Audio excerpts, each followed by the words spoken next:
नमस्कार, मैं हूं शिवांगी वाजपेयी। आप देख रहे हैं 10 का दम। आज चर्चा होगी सीएम योगी आदित्यनाथ के दूसरे कार्यकाल में उनकी कड़ाई की। सीएम योगी आदित्यनाथ ने हाल ही में एक बयान दिया जब उन्होंने कहा कि उत्तर प्रदेश में 25 करोड़ की जनता रहती है और रामनवमी के दिन प्रदेश में 800 स्थानों पर जुलूस निकाला गया। कहीं भी कोई भी ऐसी खबर नहीं आई जिसमें आपको दंगा फसाद दिखे, और साथ साथ रमजान का भी महीना चल रहा है। तो वैसे में आपने उत्तर प्रदेश में कोई भी ऐसी तस्वीर नहीं देखी जहां पर ये हंगामा हुआ हो, क्योंकि देश के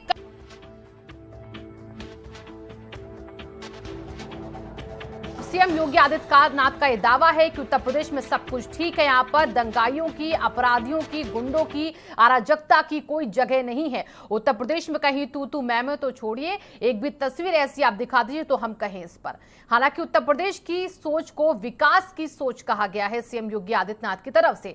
तो आज चर्चा इस मामले पर होगी कि जब उत्तर प्रदेश में सब कुछ ओके है तो उसके बाद भी लाउड स्पीकर वर्सेस चालीसा क्यों होने लगा है। इस पर चर्चा के लिए हमारे साथ हमारे खास मेहमान जुड़े एक एक करके। सबसे पहले उन सभी से मैं आपका तारुफ करवा दूं। हमारे बीच विकास श्रीवास्तव जी, कांग्रेस के प्रवक्ता है, जुड़ चुके हैं। विकास जी, स्वागत है आपका आज की चर्चा में। काजी इमरान लतीफ जी, प्रवक्ता आम आदमी पार्टी के। लतीफ जी, आपका भी बहुत बहुत स्वागत है। और संजीव कौशिक जी, वरिष्ठ पत्रकार हैं, वो भी हमारे साथ जुड़ चुके हैं। संजीव जी, आपका भी बहुत बहुत स्वागत है। हमारे दो खास मेहमान हरीश श्रीवास्तव जी और अभिषेक वाजपेयी जी, जैसे ही मैं ज्वाइन करेंगे उनसे भी आपका तारुफ कराएंगे और उनसे भी चर्चा को हम आगे बढ़ाएंगे। सबसे पहले संजीव कौशिक जी, मैं आपके पास आ रही हूँ। सीएम योगी आदित्यनाथ ने सीधे कह दिया है कि यूपी विकास की सोच को प्रदर्शित करता है। दंगे फसाद के उत्तर प्रदेश में जगह नहीं है। रामनवमी पर, हिंदू नववर्ष पर 800 से ज्यादा जुलूस निकले हैं। इन सब मसलों को लेकर वो बयान दे रहे हैं, लेकिन जो कहा है उन्होंने, पहले दर्शकों को वो सुना देते हैं, फिर इसी मुद्दे को मैं आप तक लेकर आती हूँ। 25 करोड़ की आबादी यूपी में रहती है। 800 स्थानों पर रामनवमी के शोभा यात्रा थी, जुलूस भी थे, और साथ साथ इस समय रमजान का महीना चल रहा है, रोजा अफ्तार के भी कार्यक्रम रहे होंगे। कहीं भी कोई तू मैं नहीं हुई। दंगे फसाद की बात तो दूर है। ये उत्तर प्रदेश की विकास की नई सोच को प्रदर्शित कर रहा है कि अब दंगा फसाद के लिए कोई जगह नहीं। तो संजीव जी, आपको देखिए सुनाया सीएम योगी आदित्यनाथ का वो बयान जिसमें वो कह रहे हैं कि 800 जगह पर शोभा यात्रा निकली रामनवमी के दिन पर। रमजान का भी महीना चला है, हर जगह शांति, कहीं तू मैं तक नहीं हुई है। दंगा फसाद की बात तो दूर की है। तो सीएम योगी आदित्यनाथ के दावे, लेकिन उसके बाद भी उत्तर प्रदेश में भी कई जगह अभी अगर देखा जाए तो लाउड स्पीकर का मसला और हनुमान चालीसा का मसला जो है वो देखा जा रहा है। देखिए शिवांगी, किसी भी देश के प्रदेश के मुखिया के लिए ये गर्व की बात है कि उसका प्रदेश शांतिपूर्ण रूप से आगे बढ़ता हुआ दिखाई दे रहा है। और निश्चित तौर पे आदरणीय योगी जी दूसरी बार बहुत ही मजबूत बहुमत से सत्ता में काबिज हुए हैं, तो उनके लिए ये एक बड़ी उपलब्धि भी है। लेकिन सबसे बड़ी बात यह है कि क्या आज के जिस परिप्रेक्ष्य में हम लोग जी रहे हैं, सुशासन की बात हो रही है, तमाम तरह की ध्रुवीकरण की बात हो रही है, उसमें बड़े बुझे मन से हमें ये कहना पड़ रहा है कि इस नए दौर में हम देख रहे हैं कि तलवार को शांति का प्रतीक माना जा रहा है। जिस तरह के माहौल बनते चले जा रहे हैं, किसी दूसरे वर्ग के मंदिर पे हो या मस्जिद पे हो, लगातार जो टकराव की स्थितियां देखी जा रही है, इन सबों के बीच में मेरा मानना यह है कि जो माहौल खराब हुआ है उसके लिए कहीं ना कहीं प्रशासन जिम्मेवार है। उत्तर प्रदेश में चूंकि चुनाव बीत चुका है और बाकी अन्य प्रदेशों में यदि ये मामला धधकता हुआ और बढ़ता हुआ दिखाई दे रहा है, तो निश्चित तौर पे चुनावी इसके कुछ न कुछ मायने तो है ही। हम ये खूब जानते हैं कि देश के प्रधानमंत्री भारत के इतिहास में पहली बार इतना मजबूत और कद्दावर नेता के तौर पर उभरे हैं, जिनके एक आवाज भर से लोग अपने घरों की बत्तियां बुझा देते हैं, जला देते हैं, सो जाते हैं, जग जाते हैं, सड़कों पर निकल जाते हैं, घरों में बंद हो जाते हैं। सबसे अफसोस की बात यह है कि क्या देश के प्रधानमंत्री को एक बार निकल करके इस तरह की बातों के बीच में आकर सार्वजनिक बयान नहीं देना चाहिए कि यदि किसी मस्जिद के सामने कोई जाके हुड़दंग मचाता है तो उसे हम उल्टा लटका देंगे, छोड़ेंगे नहीं, और किसी रामनवमी के जुलूस पर कोई पत्थरबाजी करता है तो उसे भी हम उल्टा लटका देंगे। मैं समझता हूं कि एक बार देश के प्रधानमंत्री जी ईमानदारी पूर्वक पहल करें और इस बीच में इस तरह की आवाज लें, निश्चित तौर पर उसका बहुत बड़ा व्यापक असर होगा। लेकिन हम भी ये भी जानते हैं कि यदि चुप्पी साध ली जाती है तो चुप्पी का मतलब क्या होता है। हम जानते हैं कि चुप्पी का मतलब मौन स्वीकृति के रूप में हम अभी तक हमने जाना सुना समझा और पढ़ा है। ये भी जानते हैं कि इस तरह के लोगों से या इस तरह की चुप्पी से यदि सामने वाले को बल मिलता है तो उस बल का सत्ता में कैसे इस्तेमाल किया जाता है। तो जो माहौल बनता हुआ दिखाई दे रहा है, अन्य प्रदेशों में मैं समझता हूं कि देश के लिए हो सकता है राजनीतिक पार्टियों के लिए ये बहुत बेहतरीन हो और उनके लिए ये जमीन तैयार करता हो और जमीन के लिए खाद पानी का भी काम करता हो, लेकिन देश के लिए ये बहुत निराशाजनक बात है। निश्चित तौर पे इस पे लगाम लगाने की जरूरत है। जी बिल्कुल। और अब मैं चलूंगी विकास जी के पास। विकास जी, देखिए पूरे देश में हमने देखा कैसी तस्वीर आज सामने आ रही है। रामनवमी के दिन से ही हमने अलग अलग राज्यों में देखा कि घटनाएं हुई पत्थरबाजी की रामनवमी के जुलूस पर, और उसके बाद उत्तर प्रदेश के सीएम का यह बयान कि हमारे प्रदेश में कहीं भी दंगा फसाद नहीं हुआ है, हमारे प्रदेश में शांति है, तू मैं तक नहीं होती है। तो ये विकास की एक नई सोच है और दंगे फसाद जो होते थे पिछली सरकारों में वो सब पूरी तरीके से हमने जड़ से खत्म कर दिया है। तो उत्तर प्रदेश वो कह रहे हैं कि विकास की तरफ आगे बढ़ रहा है, हम सब इनसे दूर हैं, सिर्फ विपक्ष राजनीति करता है। देखिए, लॉ एंड ऑर्डर तो सरकार का धर्म होता है और इसको कंट्रोल न कर पाने के बाद मुख्यमंत्री सफाई दे रहे हैं। मुख्यमंत्री का ये बयान बेवाजिब बिना आवश्यकता का था तो देने की क्या जरूरत थी। उत्तर प्रदेश की आबादी किसी को नहीं पता है या उत्तर प्रदेश में दंगे नहीं होते हैं ये किसी को नहीं पता है। अगर कुछ होता है तभी मुख्यमंत्री सफाई देते हैं। मुख्यमंत्री अपने धर्म का पालन नहीं कर पा रहे हैं और मुख्यमंत्री को ही क्यों मैं कहूं, भारतीय जनता पार्टी शासित सभी राज्यों का हालात यही। मेरी आवाज इको तो नहीं कर रही है? नहीं विकास जी, आपकी आवाज मुझे आ रही है। आपने बोला कि दंगे होते हैं और भाजपा शासित राज्यों में अमूमन हालात बने हुए हैं दंगे फसाद जैसे, जैसा कि आपने बताया। तो फिर महाराष्ट्र क्या है? देखिए, वहां पर कौन है? हमारे पूर्व वक्ता ने जो बात कही, इस देश में धर्म जाति के बीच में जो नफरत का माहौल पैदा किया जा रहा है ये देश के आने वाले भविष्य के लिए काफी खतरनाक साबित होगा। हम आबादी की दृष्टि से काफी बड़े देश में आते हैं और हम अर्थव्यवस्था में लगातार पीछे होते जा रहे हैं। हमको विकासशील देशों की श्रेणी से बाहर किया जा रहा है। किसी भी मानक पर आप अपने आप हकीकत को देखते हैं तो हम कहीं टिक नहीं रहे हैं वैश्विक स्तर पर। और पूरे विश्व में जिस तरीके का माहौल है और इस तरीके का दंगा, विघटन, बंटवारा, आपस में घृणा, ये वैश्विक स्तर पर भारत को कमजोर करता है।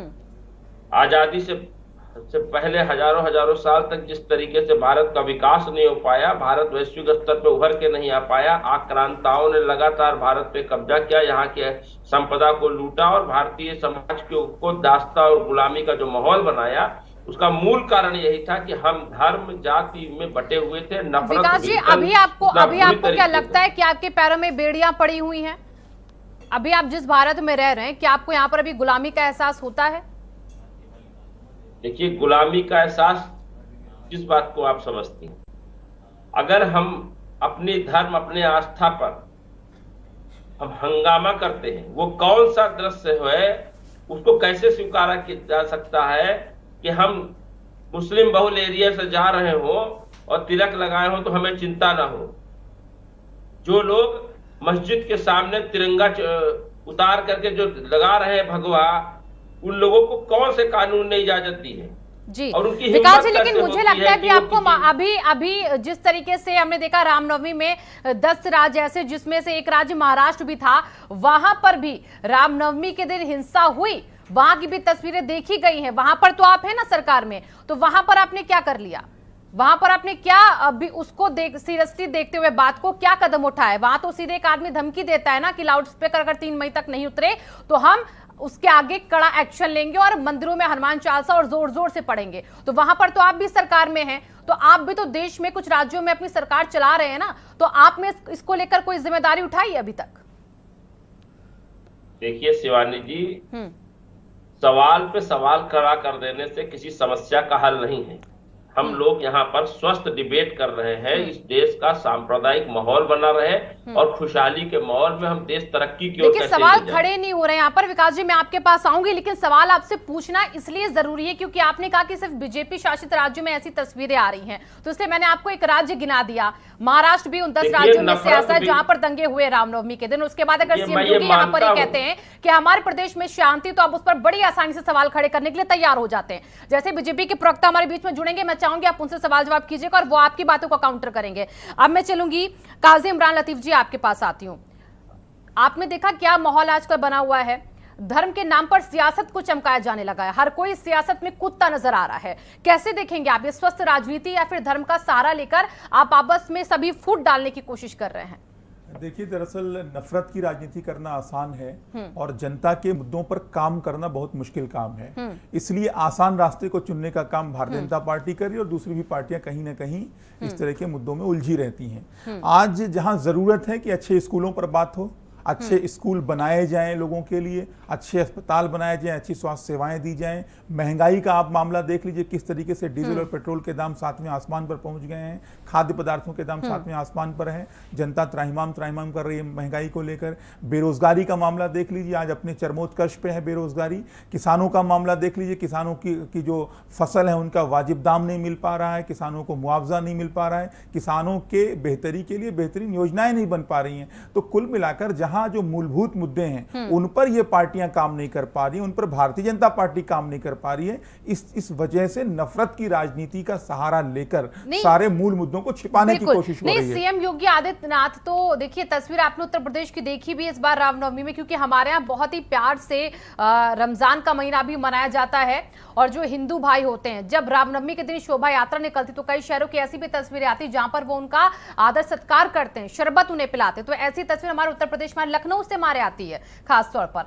तो अब जरा बताइए, जब ऐसा खुशनुमा माहौल हमारे उत्तर प्रदेश में होगा तो उसके बाद ये नफरत की सियासत क्यों होती है बार बार? सीएम तो कहते हैं हमारे यहाँ कुछ भी नहीं हुआ है। दरअसल सीएम की कथनी और करनी में बहुत अंतर है। अभी आपने लखनऊ का जिक्र किया, मैं सिद्धार्थनगर जनपद से आता हूं, डुमरियागंज से। वहां से योगी आदित्यनाथ जी का जो संगठन है हिंदू युवा वाहिनी, उसके प्रदेश प्रभारी राघवेंद्र प्रताप सिंह जी विधायक थे, इस बार हारे हैं वो। उनकी होली में शोभा यात्रा निकली, आपने देखा होगा, तमाम मीडिया के लोगों ने कवर भी किया कि वहां उस शोभा यात्रा में किस तरह के आपत्तिजनक अमर्यादित नारे एक धर्म विशेष के लोगों के लिए लगाए गए। आखिर उनको संरक्षण देने का काम कौन कर रहा है? उसकी शिकायत जगह जगह की गई। ऐसे लोगों पर योगी आदित्यनाथ जी ने कार्रवाई कहां किया?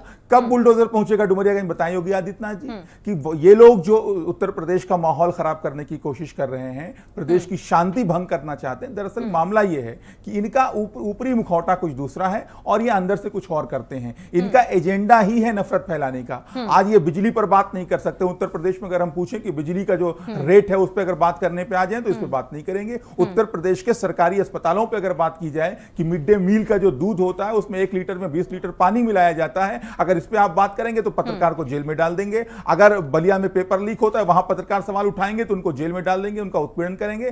कुल मिलाकर आज ये बुलडोजर के सहारे, आज ये दमन के सहारे इस लोकतंत्र को चलाना चाहते हैं। और यही सबसे बड़ा परिचायक है जंगल राज का, गुंडा राज का सबसे बड़ा परिचायक आज है कि बाबा जी का बुलडोजर जो है वो बाबा साहब के संविधान को कुचलने का काम कर रहा है। संजीव जी के पास चलती हूँ। संजीव जी, क्या सीएम योगी आदित्यनाथ की बातों का मतलब कुछ और होता है, यानी कि कथनी और करनी दोनों में फर्क है? सीएम योगी आदित्यनाथ के जिस तरीके से वो दावे करते हैं कि हमारे प्रदेश में शांति व्यवस्था बरकरार है, हमारे यहाँ हिंदू नववर्ष भी बहुत ही प्यार से मनाया जाता है और उसी तरीके से रमजान को भी हम मनाते हैं, तो क्या इसमें फर्क आपको दिखा?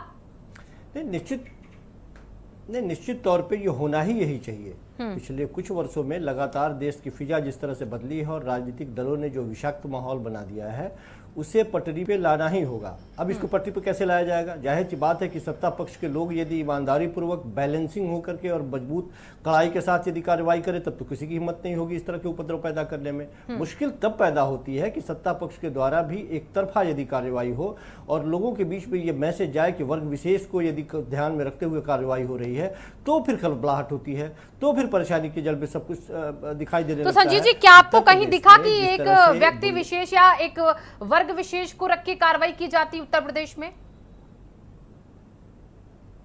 देखिए, मैं किसी के ऊपर प्रश्न खड़ा करने वाला नहीं हूं, लेकिन जिस तरह के रिपोर्ट आ रहे हैं, जिस तरह के आंकड़े हैं, तमाम तरह के वो आंकड़े दिखा रहे हैं। हमने कल ही के रिपोर्ट में देखा है कि किस तरह से एक तरफ कोर्ट ने जहां हेट स्पीच के लिए एक बाबा को जिसके बारे में जानते हैं कि फाइलें बंद करने का आदेश दिया दिल्ली में, उसी जगह दूसरी जगह हमने ये भी देखा कि अदालत ने आज से तकरीबन 10 साल पहले एक और मसले में क्लीन चिट दिया अदालत ने। तो वो तमाम तरह की चीजें जो सामने दिखाई देती है, लोगों के जेहन में है, लोगों ने देखा है, सुना है, समझा है, फिर भी उसके बावजूद यदि बरी कर दिया जाता है। हम देखते हैं कि बैलेंसिंग कार्रवाई जिसके बारे में मैं कह रहा हूं, कई जगहों पे एक बार नहीं कई बार दिखा है कि बैलेंसिंग कार्रवाई नहीं हुई है। अच्छा संजीव जी, देखिए अभी हाल ही के अगर हम 2 इंसिडेंट देखें अभी पिछले 5-6 दिनों में, तो देखिए बजरंग मुनि का नाम सबको पता है, अभी वो सलाखों के पीछे है जिसने रेप की धमकी दी थी, और पुलकित का नाम भी सबको पता है जिसको अरेस्ट कर लिया गया है। तो जो हिंदुओं को आतंकवादी बनने की सलाह देता था, तो ये तो हिंदू धर्म से आते थे, एक तो वहां पर महात्मा का चोला पहने बैठे थे, तो इन पर तो कार्रवाई हो गई है। तो जब आप ये उदाहरण देखते हो और उसके बाद आप ये कहते हैं कि एक व्यक्ति विशेष पर कार्रवाई हो रही, तो फिर कैसे उसमें सच्चाई हम माने? संजीव जी, फिर इसमें ये क्यों होता है कि एक व्यक्ति विशेष शिवांगी, जिस बजरंग मुनि की बात आप कर रही हैं उनका इतिहास उठा के देख लीजिए और इससे पहले के हेट स्पीच निकाल के देख लीजिए। पहली बार इस तरह की बातें नहीं है। पुलिस के संरक्षण में, सत्ता के संरक्षण में खड़े होकर के कोई एक आदमी इस तरह की बातें करता है, एक फोटो वायरल हो जाता है तो उसके ऊपर कार्रवाई होती है। लेकिन इससे पहले कि उनके स्टेटमेंट आप निकाल के देखेंगी तो ऐसे आदमी को सत्ता का संरक्षण मिल कैसे सकता है, उसे सुरक्षा की व्यवस्थाएं मिल कैसे सकती है, कैसे मिल सकती है, और कैसे वो किसी सत्ता के बहुत मजबूत और कद्दावर लोगों के साथ वो बैठ सकता है, वो आदमी जिसकी भाषा इस स्तर का हो। हमने देखा है कि किस तरह से, चाहे बिहार के हालिया उस दृश्य को भी आप याद कर लीजिए या अन्य स्टेट के भी उस दृश्य को याद कर लीजिए। सबसे बड़ी बात यह है कि हमने ये भी देखा है कि हालिया कुछ दिनों पहले या कुछ हफ्तों पहले एक फिल्म आई थी, शायद वो भी आपके जेहन में हो। उस फिल्म को जिस तरह से प्रचार किया गया, प्रसार बढ़ाया गया सत्ता पक्ष के द्वारा, खास करके केंद्र सरकार की बात मैं करूं तो खुलेआम उन्होंने कहा कि आपको देखना चाहिए। शायद आपने देखी हो, मैंने भी उस फिल्म को देखी है और मैंने भी महसूस किया है कि यदि उस फिल्म को आप तन्मयता से 1 घंटे तक देखेंगी तो आपके रगों में वाकई यदि खून में थोड़ी सी भी गर्मी है तो वो उबाल मारने लगेगा। उस उबाल का क्या करेंगी आप? उससे उस कश्मीरी पंडितों का क्या लाभ होने वाला है? निश्चित तौर पे आप बाहर निकलेंगी तो वैमनस्यता का एक भाव पैदा होगा और समाज में जो भाईचारा कायम है उसमें आप दरार पैदा करेंगी और दरार के साथ साथ जो दीवारें मजबूत होंगी, जिस फिल्म का हम लोग जिक्र कर रहे हैं, कश्मीर फाइल्स का आप भी जिक्र कर रहे हो, उसी की तरफ आपका इशारा है, तो वो सच्चाई थी तो ना कहीं क्या? वो उस फिल्म को भी देखिए, यहाँ पर राजनीतिक दल अपने अपने हिसाब से इस्तेमाल करने लग गए हैं। अगर आप अपने अपने हिसाब से इस्तेमाल करेंगे तो कैसे काम चलेगा? एक फिल्म को एक मैसेज की तरह देखिए ना, आप उसको राजनीति में लेके आ रहे हैं तो ये गलत होता है। तो ये नैरेटिव तो हर एक राजनीतिक दल ने बना लिया अपना कि अपने अपने हिसाब से उसको प्रेजेंट करना है, अपने अपने हिसाब से उसको डिफेंड करना है। मैंने कहा कि देश के प्रधानमंत्री यदि ये कहते हो कि नहीं, ये फिल्म देखने के बाद में मुझे कश्मीरी पंडितों की सच्चाई के बारे में जानकारी हुई और देखना चाहिए हर आदमी को, तो देख करके, मैं सिर्फ ये कह रहा हूं कि देख करके वैमनस्यता के अलावा आम भारतीय नागरिक को मिलेगा क्या उससे? क्या कश्मीरी पंडितों को कुछ राहत मिलता हुआ दिखाई दे रहा है? प्रोड्यूसर और डायरेक्टर जिसने बनाया वो करोड़ों में खेल रहा है, उसकी फिल्म चल रही है, उस पैसे से वो अपना नया एक व्यवसाय बढ़ाता हुआ दिखाई दे रहा है। लेकिन समाज में जो वैमनस्यता बनी है, समाज में जो खाई पैदा हो गया है, जो दीवारें मजबूत हुई है, उससे समाज का भला नहीं होने वाला है। मैं सिर्फ ये कह रहा हूं। और फिल्में देख करके हम इतिहास के बारे में जानकारी लें या इतिहास जाने, मुझे लगता है कि ये मूर्खतापूर्ण बातें होगी। इतिहास की जानकारी के लिए इतिहास, संजीव जी देखिए, इतिहास अगर कोई सही से पढ़ेगा तो कश्मीर का मसला भी उसको समझ में आएगा। और अभी जो हमारे उत्तर प्रदेश से लेकर पूरे देश में घमासान मचा हुआ है, धर्म के नाम पर जो सियासत हो रही है, उसको अगर कोई देखेगा समझेगा तो साफ तौर पर दिखता है कि किस तरीके से कुछ दल जो है, कुछ राजनीतिक दल जो है वो इसका सहारा भी लेते हैं, तो वहीं धर्म के ठेकेदार जो हैं वो आगे आकर अपनी वाहवाही लूटने की कोशिश में लग जाते हैं। उनको यहां पर बढ़ावा मिल जाता है राजनीतिक दलों की तरफ से। मैं चलूंगी विकास जी, आपके पास आ रही हूं मैं। विकास जी देखिए, लाउड स्पीकर का मसला इस वक्त काफी चल रहा है, यानी कि loud speaker versus Hanuman Chalisa, ये सारी बातें आजकल चल रही हैं। बल्कि आज गौर करना चाहिए कि विकास की दर कैसे बढ़े उत्तर प्रदेश में, देश में कैसे बढ़े, महंगाई जो बढ़ रही है, शिक्षा का मुद्दा, स्वास्थ्य का मुद्दा, कानून व्यवस्था का मुद्दा, जहां इस पर बातें होनी चाहिए वहां पर बातें हो रही हैं। अब सोचिए, धर्म के नाम पर सियासत करने की, लाउड स्पीकर वर्सेस चालीसा होने लग गया है। लाउड स्पीकर मसला आज तो नया उछला नहीं है। 1930 में लाउड स्पीकर को लेके हमने देखा जगह जगह मस्जिदों में काम होना शुरू हुआ, लाउड स्पीकर लगने शुरू हुए, और उसके बाद तब से कई बार लाउड स्पीकर का मसला उछला है मस्जिदों से, और अब फिर से वही मसला आ रहा है। क्यों आ रहा है ये? कहां से आ रहा है? कौन इसको हवा दे रहा है इतनी? देखिए, मौजूदा सरकारों ने, चाहे वो केंद्र की सरकारें हो, चाहे उत्तर प्रदेश समेत जो भाजपा शासित राज्यों में, विकास का मुद्दा खत्म हो चुका है। महंगाई मुद्दा नहीं है आज के समय में। और आपने देखा कि महंगाई, महिला हिंसा में उत्तर प्रदेश नंबर 1 पर, बेरोजगारी में नंबर 1 पर, इसके बावजूद उत्तर प्रदेश में इनको प्रचंड समर्थन मिल गया जनमानस का। तो इनको दिखाई पड़ता है कि उत्तर प्रदेश की में जो ये 80 और 20 की लड़ाई लड़ रहे थे, जो इस देश को तोड़ के देख रहे थे, दो समुदाय में नफरत और विघटन की जो भाषा है, उसको आप कह रहे कुछ दर केवल भारतीय जनता पार्टी को उससे लाभ मिलता है। समाजवादी पार्टी ने इनके ट्रैप में फंसकर अपने दुर्गति को देख लिया है। बहुजन समाज पार्टी सड़क पे नहीं निकल सकती है। केवल इनके लिए अगर कोई लड़ा तो आदरणीय प्रियंका गांधी जी के नेतृत्व में उत्तर प्रदेश में कांग्रेस पार्टी। पर 80 और 20 में ये देश 32 सालों में इस तरह बढ़ चुका है, ये प्रदेश इस तरह बढ़ चुका है कि आज सारे मुद्दे गौड़ हो चुके हैं। और इन्हीं मुद्दों को लेकर नरेंद्र मोदी जी अपनी सरकार दोबारा बनाना चाहते हैं। आप अभी हमसे पूर्व वक्ता बोल रहे थे, कश्मीर फाइल के लिए केंद्र सरकार क्या दिखाना चाहती है? केवल हमारे दिल दिमाग में नफरत भरना चाहती है। उसको कोई बहाना चाहिए। ये किसने फिल्म बनाई? क्या केंद्र सरकार ने फिल्म बनाई? आप मत देखिए ना, अगर आपको नहीं देखनी है तो आप मत देखिए फिल्म। अभी यहाँ पे फिल्म का मसला थोड़ी ना हो रहा है। मैं कश्मीर फाइल्स पे भी नहीं जाना चाहती हूँ। अरे सुनिए, मैं फिल्म नहीं विकास जी, अभी कश्मीर फाइल से बैक टू टॉपिक आ जाइए। फिल्म से बाहर निकलिए, पहले आप भी बाहर निकलिए फिल्म से। मैं फिल्म की बात नहीं कर रहा हूँ, बात को समझने की कोशिश करिए। संवेदनशील चैनल की सम्मानित आप पत्रकार है, प्रधानमंत्री कह रहे हैं ये महत्वपूर्ण विषय है कि कश्मीर फाइल देखिए। जिसकी सरकार थी, जो लोग मिलकर सरकार चला रहे थे, जिनकी वजह से ये नफरत विघटन बंटवारे की भाषा बनी, उत्तर प्रदेश समेत पूरे भारतवर्ष में विघटन की बातें हुई। धारा 370 को लगा करके जितना चौड़ा करने वाली भारतीय जनता पार्टी कश्मीरियों के लिए, इस देश के लिए, इस देश के मुसलमानों के लिए, इस देश के हिंदुओं के लिए 1% भी काम नहीं कर पाई अपने 8.5 साल में। और वो किसी के चरणों पे पड़े हैं विवेक अग्निहोत्री से कि किसी तरह तुम फिर धर्म जाति नफरत विघटन की बात करो। और विवेक अग्निहोत्री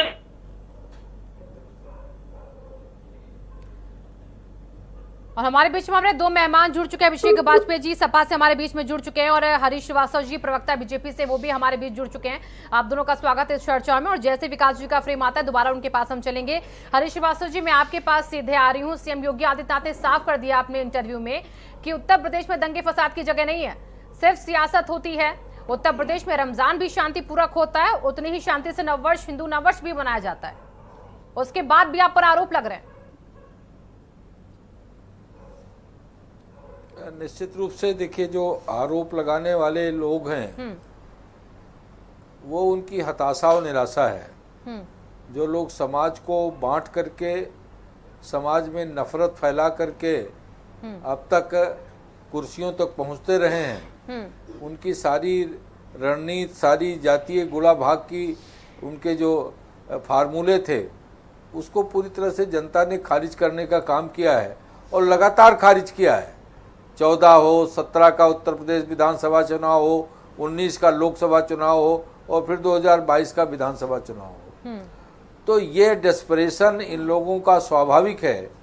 आज अगर उत्तर प्रदेश के अभिनंदनीय मुख्यमंत्री आदरणीय योगी आदित्यनाथ जी के द्वारा जो कानून के राज को कायम करने के लिए जो काम हुआ, उससे जो अपराधी हैं, जो आपराधिक प्रवृत्ति के, जो दंगाई प्रवृत्ति के लोग हैं, उनमें अब भय व्याप्त हुआ, जिसके कारण इस तरह के जो रामनवमी पे और इस तरह के जो मौकों पर जो ये मुस्लिम समाज का है जो चल रहा है रोजा, और इसके दौरान जो इस तरह के झंझट होते थे वो पूरी तरह से समाप्त इसलिए हुए कि क्योंकि कानून का राज है। सबको लगता है कि कानून के राज में किसी को बख्शा जाने वाला नहीं है।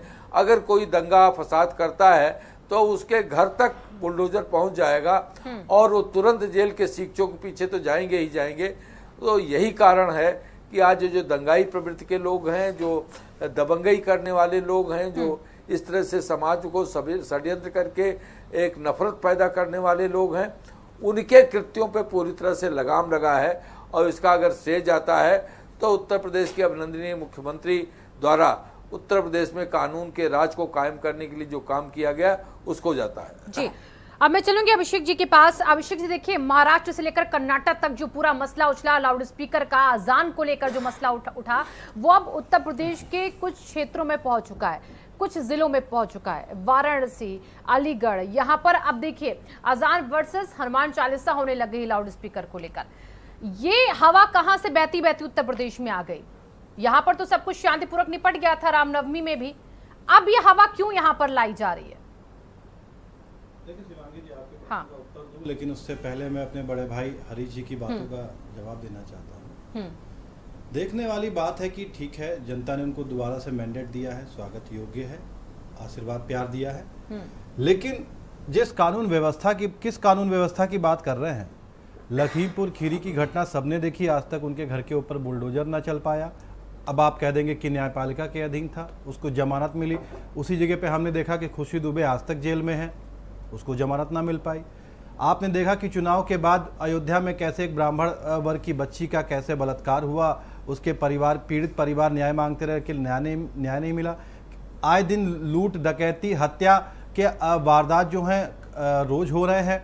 तो किस जगह पे कौन से कानून व्यवस्था की आप बात करें? कानून व्यवस्था की लोगों ने धज्जियां उड़ा करके रख दी हैं, नंबर एक बात। नंबर दूसरी चीज, जैसा कि आपने प्रश्न किया है, देखिए हमें चिन्हित करना पड़ेगा ये कौन लोग हैं जो हमारे उत्तर प्रदेश के साथ साथ भारतवर्ष की अखंडता को बिगाड़ना चाह रहे हैं, एकता को बिगाड़ना चाह रहे हैं। देखिए अगर आप अजान वर्सेस आप लेंगे हनुमान चालीसा अगर आप लेंगे, देखिए अजान 1 से 1.5 या 2 मिनट की होती है, तो उस 2 मिनट के बाद आप हनुमान चालीसा भी कर सकते हैं, कोई आपत्ति नहीं होनी चाहिए किसी को। बल्कि हम तो कहते हैं कि दोनों को मिल बांट करके एक समय तय कर लेना चाहिए, किस समय क्या करना चाहिए। अगर उनकी 2 मिनट की नमाज के बाद आप अपना 15 मिनट का या आधे घंटे का आप पूरा अखंड कराइए, कोई दिक्कत नहीं है। लेकिन साथ में, जैसा कि पहले भी मैं डिबेट में बैठ चुका हूं, तो उसमें आती है ध्वनि प्रदूषण। क्या सिर्फ इन्हीं चीजों से ध्वनि प्रदूषण रोका जा सकता है? धर्म के नाम पे ही सिर्फ ध्वनि प्रदूषण रोका जा सकता है? हमें बहुत सारे काम करने पड़ेंगे, लेकिन हमें चिन्हित करना पड़ेगा ये कौन लोग हैं जो उत्तर प्रदेश की अखंडता को बर्बाद करना चाहते हैं। अभिषेक जी, आपने सही बात किया कि जो लोग भी धर्म के नाम पर इस तरीके से खेल खेलते हैं, उनको चिन्हित करके उनके खिलाफ एक्शन हो। लेकिन अगर ध्वनि प्रदूषण का हवाला दिया जा रहा है बीजेपी की तरफ से, और कि आपको इलाहाबाद हाईकोर्ट का फैसला भी याद होना चाहिए, 15 मई 2020 को उन्होंने वो फैसला देते हुए कहा था कि अजान इस्लाम का हिस्सा हो सकती है, लेकिन लाउड स्पीकर जो है वो इस्लाम का हिस्सा नहीं हो सकता है। रात 10 बजे से लेकर सुबह 6 बजे तक इस पर पाबंदी भी लगा दी गई थी, लेकिन जो बिना लाउड स्पीकर के नमाज पढ़ते थे उन पर पाबंदी नहीं थी। इलाहाबाद हाई कोर्ट ने कहा था इस्लाम में अजान को जगह दी, लेकिन लाउड स्पीकर को इस्लाम में जगह नहीं दी गई। हाई कोर्ट ने भी इस बात को लेकर कहा, और ये मसला बहुत पहले से चला आ रहा है। 1930 के आसपास से ये अजान जो है वो लाउड स्पीकर से पढ़ी जाती रही है। अब आप सोचिए जरा, जब ध्वनि प्रदूषण का हवाला देकर बीजेपी कहती है और उसके बाद इस पर इतना घमासान मच जाता है, ध्वनि प्रदूषण को लेकर सुप्रीम कोर्ट ने भी टिप्पणी दी थी अभिषेक जी, और सुप्रीम कोर्ट ने कहा था कि ध्वनि प्रदूषण को देखते हुए ध्यान में रखना चाहिए बातों को। देखिए शिवांगी जी, अगर आप और अगर इसमें भी हम हिंदू और मुस्लिम करेंगे तो कैसे ही चर्चा होगी? मैं इसी बात को मैंने इसी वजह से आपकी बात को कहा था कि चिन्हित करना पड़ेगा वो कौन लोग हैं जो इस तरीके से आडंबर फैला रहे हैं। लेकिन जो अभी आपने उच्चतम न्यायालय की बात की, सर्वोच्च न्यायालय की बात की, उनके आदेशों को आज भारतीय जनता पार्टी कितना मानती है, इस बारे में भी उनको बताना चाहिए। आज उनको याद आ रहा है जब उन्होंने बाकायदा ध्वनि प्रदूषण के लिए गाड़ियों को जिम्मेदार बताया था कि इस मानक को आप तय कीजिए, तो क्या उन मानकों को तय किया गया उत्तर प्रदेश में? क्या आपने वायु प्रदूषण के बारे में कितनी चीजें आपने चिंताएं की हुई हैं? जब आप रैली करते हैं, अपने यहाँ के शोबाजी करते हैं, तब आपके यहाँ पे लाउड स्पीकर लगते हैं, तब आप एक बार भी नहीं कहते हैं। तब उससे शायद मुझे लगता है कि ध्वनि प्रदूषण नहीं, उससे मुझे लगता है कि ध्वनि प्रदूषण खत्म हो जाता है तो उनके यहाँ के लाउड स्पीकर लगने के बाद। देखिए ये बेमानी चीजें हैं। अगर देखिए आपको सोल्यूशन निकालना है तो आप निकालिए, मैं कहता हूं सब पे प्रतिबंध होना चाहिए, बिल्कुल होना चाहिए, लेकिन आपको सिर्फ एक विशेष वर्ग को या दूसरे लोगों को टारगेट नहीं करना चाहिए। अजान का आप सिर्फ 1.5 मिनट से नहीं, देखिए उनको दिक्कत इस बात पे, आप 1.5 मिनट से, सिर्फ 1.5 मिनट से एक दिन में अजान अभिषेक जी 5 बार पढ़ी जाती, कौन आप जोड़ लीजिए 5 बार, आप जोड़ लीजिए कितना हो गया? मैं कह रहा हूं 2 मिनट के हिसाब से 5 दूनी 10 होता है, 10 मिनट अजान के हो गए। अभिषेक जी कई जगह तो पूरे दिन भर में 10 मिनट हो गए, अजान की आवाज सुनाई देती है, पूरे दिन भर में 10 मिनट हो गए। आप बताइए कौन से, देखिए अभिषेक जी मसला मतलब ये नहीं है ना कि म- आप एक आप विशेष वही वर्ग को, बात आप कह रही फिर हैं, वही बात पूरे कर रहे दिन भर हैं, में एक नहीं। विशेष वर्ग को टारगेट आप खुद यहाँ पर बांटने का काम मैं कर रहे हैं। बांटने का काम नहीं कर रहा हूं। आपने बोला कि मैं- बीजेपी नहीं। विशेष वर्ग को आप फिर एक वही नैरेटिव सेट कर अच्छा, देना एक बात चाहते आप हैं। मुझे बताइए, बड़ी छोटी सी बात है, आप मुस्लिम की बात कर रहे हैं, उसके बाद उसमें आ गया हनुमान चालीसा आ गई, हिंदू वर्सेस मुस्लिम आपने करा दिया, जो भी लोग हैं उनको चिन्हित करके दंडित कीजिए आप। हाँ, तो आप ये बात, मैं पहले करें नहीं, ना, आप ये मैं मत- पहले अभी भी मत मैं इस कहिए बात कि को कह विशेष चुका वर्ग को हूं। टारगेट मैं किया जा रहा देखिए, है। मैं पहले भी इस विषय, अगर आप ऐसे आप- दल से आते हैं जो विपक्षी के तौर पर एक बड़ी भूमिका निभाता उत्तर प्रदेश में मैं दिखता बिल्कुल है, अपनी तो बातों पे आप कायम अपने हूं। बयानों को सोच समझ के जनता मैं जो बिल्कुल सुन रही है, सोच वो समझ क्या- करके क्या रख रहा हूं, समझेगी इससे? जिम्मेदारी के साथ रखता हूं। मैंने अपने वक्तव्य की स्टार्टिंग इसी बात से की थी, लेकिन आपको प्रयास करना चाहिए वो कौन लोग हैं जो मुस्लिम के सिर्फ 2 मिनट को आप 5 बार के अगर कैलकुलेट 10 मिनट होता है। हनुमान चालीसा भी हम बहुत सारी जगह पे होते होंगे, हनुमान लेकिन चालीसा अच्छा अभिषेक जी आप बार बार कह रहे हैं, मैं बात हरीश जी कुछ कह रहे हैं। शिवांगी हरीश जी अभिषेक जी को जरा मैं जवाब दे दूं। जी बोलिए। देखिए, ये अभिषेक जी जैसे लोग हैं या इस तरह के जो लोग हैं जिनको बड़ी मस्जिद की बड़ी बड़ी मीनारों से 10-10 लाउड स्पीकर लगा करके और अजान करने में कोई इनको आपत्ति नहीं है। आप ये मुझे बताइए, अभी महाराष्ट्र का ही आया, महाराष्ट्र में जब लोगों ने इस तरह का काल दिया तो वहीं के मुस्लिम समाज के एक विधायक ने अपने विधानसभा क्षेत्र में जो न्यायालय के निर्देश हैं उसके अनुरूप उसकी ध्वनि को कम कराया, मस्जिदों से जो अजान होती थी। इनको अगर इनको इस पे आपत्ति नहीं है कि ये जो इस्लामिक रिचुअल का हिस्सा नहीं है, जो नमाज का हिस्सा नहीं है कि लाउड स्पीकर लगा करके अजान दिया जाए, उस पे इनको आपत्ति नहीं है। माननीय उच्चतम न्यायालय तक ने इस पे आपत्ति व्यक्त की। बिल्कुल। और ये रोज होने वाली माने रोज की नित्य की ये प्रक्रिया है। पूरे समाज में इससे जो लोगों में इससे परेशान है। मैं आदरणीय अनेक लोगों ने इस पे आपत्तियां हरिश्चंद्र दर्ज जी, की हैं। आदरणीय हरिश्चंद्र जी, लेकिन मैं उस इसी पे बात अभिषेक को जी को दिक्कत नहीं आपकी नजर आ बात का रही। समर्थन कर रहा हूं। अभिषेक जी, मैं आपकी इस नहीं, बात का अगर समर्थन वो कर रहा वोट हूं की केवल कि उसी राजनीति जगह करते पे हैं। आपको दोनों पैरामीटर आपको करते हैं तो देखने आपको पड़ेंगे। मैं कहना आपका चाहिए ना। स्वागत करता हूं।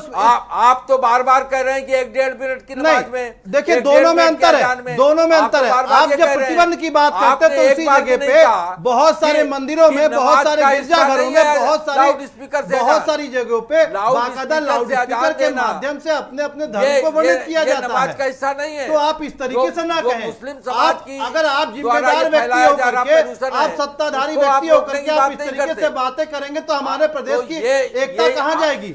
ये समाजवादी आवाज पार्टी जैसे लोग हैं, ये आपकी पार्टी जो जैसे लोग, समाज को ये बांटने आपकी के पार्टी लिए, के मुस्लिम जैसे समाज लोग के वोट सिर्फ के घृणित लिए बात कर ये सकते हैं। कांग्रेस आपको पार्टी के आपको लोग बात हैं, करना चाहिए कि जो हम इसके बीच का समाज निष्कर्ष में कैसे बंटवारा निकाल करके सके। हमको एक इसी समय तरह पे कुर्सी तक पहुंचने की राजनीति कर रहे थे अब तक। ये आप लेकिन आप समाज समझा आप है, सिर्फ मुस्लिम समाज के भी को लोग बांटने समझते की हैं। राजनीति मत कीजिए समाजवादी हरिश्चंद्र पार्टी के जी। मेरा आपसे सच्चाई को निवेदन है, मुस्लिम समाज को ने खुद बांटने की उजागर किया राजनीति है। मत कीजिए, तो समाज को अब- एक साथ ले चलने अब की लोग राजनीति समझ रहे कीजिए। हैं। जब से दोबारा से मुस्लिम समाज सरकार के लोग आपने भी बनी हुई है, समझेंगे तब से कि सिर्फ जो लोग आपको केवल चाहिए वोट कि की राजनीति कैसे करते लूट, हैं, हत्या, वो भलाई अपहरण, नहीं कर इन सब सकते। चीजों की घटनाओं को कम किया जा सके। कैसे भलाई- जो लोग भलाई जो है, रोजगार मांग रहे हैं, मोदी वन जी विभाग और के योगी जी सिपाही और सरकार की दरोगा नीतियां करती दरोगा हैं, विभाग के जो बिना उनको भेदभाव रोजगार के दे सरकार सके। चलती है। आपको बात करनी चाहिए कि कैसे जो बेरोजगार है उनको यूपी SSS के लोगों को आप उनको रोजगार कैसे मुहैया हम करा अपराधियों का सके, संरक्षण अपराधियों को नहीं कैसे, करते अभिषेक जी। अपराधीकरण को कैसे कम हम कर सके, अपराधियों, सुरक्षा माफियाओं कैसे का मुहैया संरक्षण करा नहीं सके। करते। लेकिन मैं आप सिर्फ अपराधी, हिंदू माफियाओं भक्तों अभिषेक के जी, खिलाफ हरीश बोल जी, करके बैठे अभिषेक हैं। जी, हरीश जी, मैं आप दोनों को रोकना अपराधी माफियाओं को चाहूंगी। जेल के सीट हरीश के जी ऊपर वापस भेजा आते हैं, जाता है। ब्रेक के बाद एक छोटे से ब्रेक का ट्रेनिंग वक्त हो के चुका लड़के है। के ऊपर कब ब्रेक के चलाएंगे? बाद वापस आएंगे तो चर्चा को यहीं से आगे बढ़ाएंगे।